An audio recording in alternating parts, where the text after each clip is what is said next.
Hola a todos, bienvenidos a este nuevo tutorial de la tecnología en mi cole.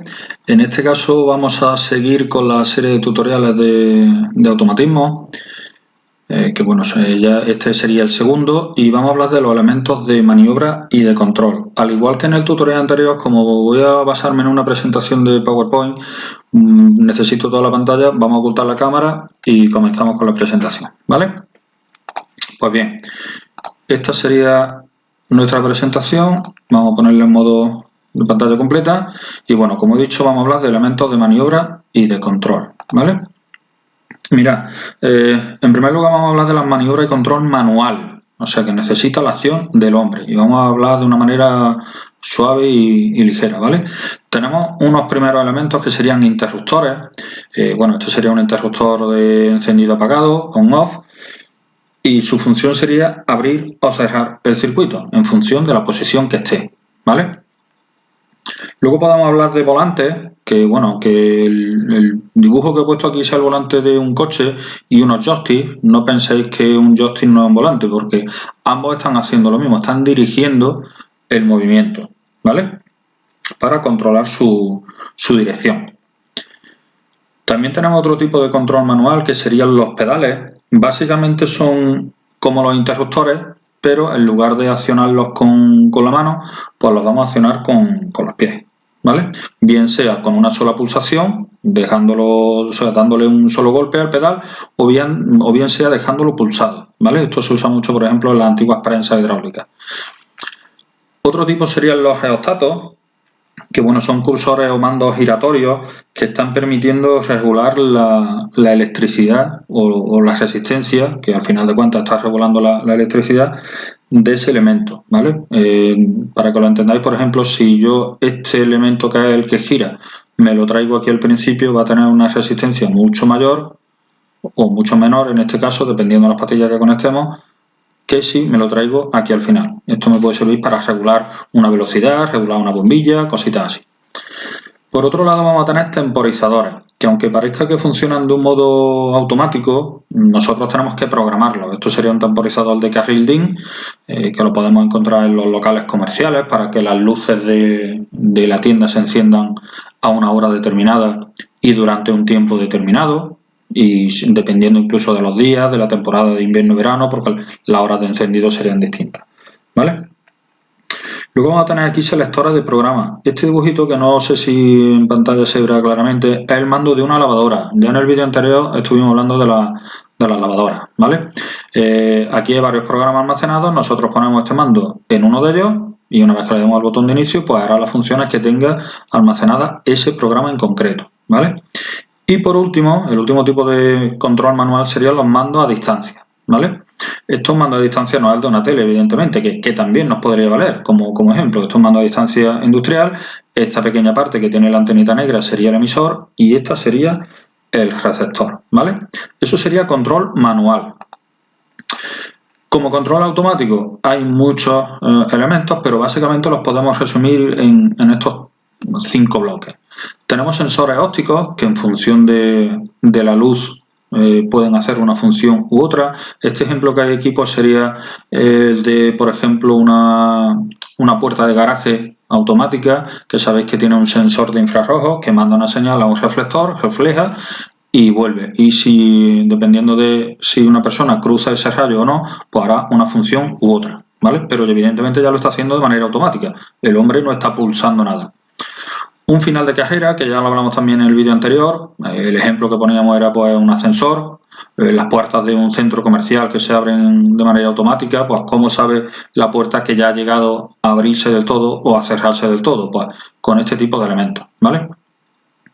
Luego tenemos interruptores bimetálicos, normalmente se usan para detectar temperaturas. Dentro de esta vaina lleva dos componentes metálicos de distinto metal, con un coeficiente térmico distinto, por lo tanto le afecta la temperatura de manera distinta.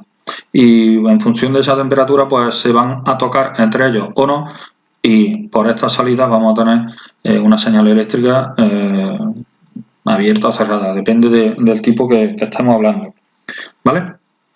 Luego tenemos aquí unos interruptores magnetotérmicos que también evidentemente son automáticos. Esto lo tenemos todos en nuestra casa. Cuando decimos han saltado los plomos, pues puede ser que sea este, ¿no? El magnetotérmico. Esto funciona por temperatura y por un campo magnético, ¿vale? Entonces, dependiendo de la intensidad que esté circulando por este circuito, que este puede ser, este en concreto, si le veo bien la foto, un C16, por lo tanto es un circuito de C2, de enchufe, de uso genérico, ¿vale? Si la intensidad que pasa por ahí es mayor a la que esto soporta, pues él abrirá el circuito para evitar sobrecalentamiento en el cable y un posible daño, ¿vale? Y luego tenemos sensores de movimiento para detectar que hay un movimiento de cualquier elemento, de una persona o de un brazo robótico, de lo que sea, ¿vale? Y en función de eso actuaremos. Bien, hay un elemento muy importante en todo automatismo que son los relés. Porque mirad, pensad que nosotros estamos actuando, cuando hay elementos manuales, estamos actuando o debemos de actuar sobre elementos de pequeña potencia.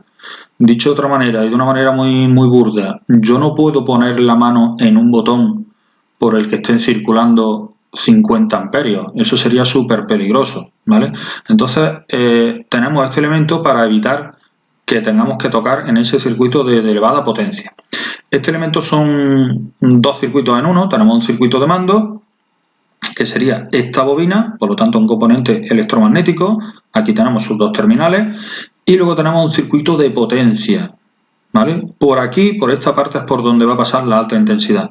Por esta no, ¿vale? Además, de hecho, normalmente estos suelen ser circuitos de corriente continua muy pequeñas, 24 voltios, 12 voltios, y por aquí puede ser incluso que tengamos alterna, incluso de gran potencia, incluso trifásica, ¿vale? Porque de hecho los hay trifásicos. Entonces, digamos que esto nos sirve para activar el circuito de potencia en función de las órdenes del circuito de mando. Bueno, esas son las partes que tampoco nos vamos a parar mucho en ellas. ¿Cómo funcionaría eso? Pues mirad, esta cajita negra que veis aquí sería el relé, ¿vale? Yo tengo un circuito monofásico de corriente continua por aquí. Este sería el interruptor que yo activo con la mano. Es un circuito de pequeña potencia, de miliamperios, muy pequeño. Y en función de este campo magnético que va a generar esa bobina, estos contactos se cierran y al cerrarse se activa el circuito o el elemento que me va a producir, en este caso una bombilla, pues iluminación. Si fuese un motor sería un giro, un desplazamiento, lo que sea. Esta parte puede ser de alta potencia, esta parte de pequeña potencia, ¿vale? Por lo tanto tenemos dos tipos de circuitos. Esto es básico en cualquier automatismo, ¿vale? Y por último vamos a tener chips y microprocesadores. Esto sería un chip y estos dos son microprocesadores. Puede ser que los conozcáis.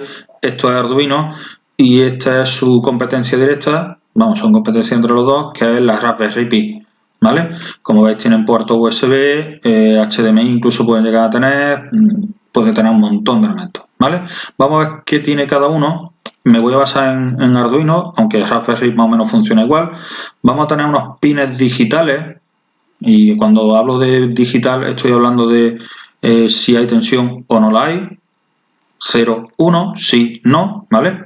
Vamos a tener también algunos pines analógicos que los tengo aquí abajo. Por lo tanto, esto me puede servir para medir temperatura, humedades, que van cambiando a lo largo del tiempo. No te está diciendo si está frío o está caliente, te está determinando los grados. Vamos a tener pines de alimentación con la tensión de 5 voltios, hay otra de 3,3 y las de toma de tierra, ¿vale? Vamos a tener el botón de reset para resetearlo todo, un puerto USB, 2, 3, depende del modelo, y un conector de alimentación, ¿vale? Y por último, este elemento que es el más importante, que sería el microcontrolador. O sea, este sería un ordenador pequeñito que tenemos que programarlo para que haga lo que nosotros queramos hacer en función de los pines digitales y los pines analógicos. Es cierto que Arduino y Raspberry, estos pines se pueden programar tanto de entrada como de salida, ¿vale? Y eso lo definimos en la programación. Esa programación nosotros la podemos hacer de dos maneras. O bien por código, con el Arduino IDE, que sería, bueno, ir programando en una parte un poquito más compleja y más, no sé, menos fácil de ver, ¿vale? Incluso más aburrida, por decirlo así. Es cierto que es mucho más potente. Pero luego tenemos otros sistemas de programación por bloques que van encajando y bueno, ya haremos un video tutorial sobre esto.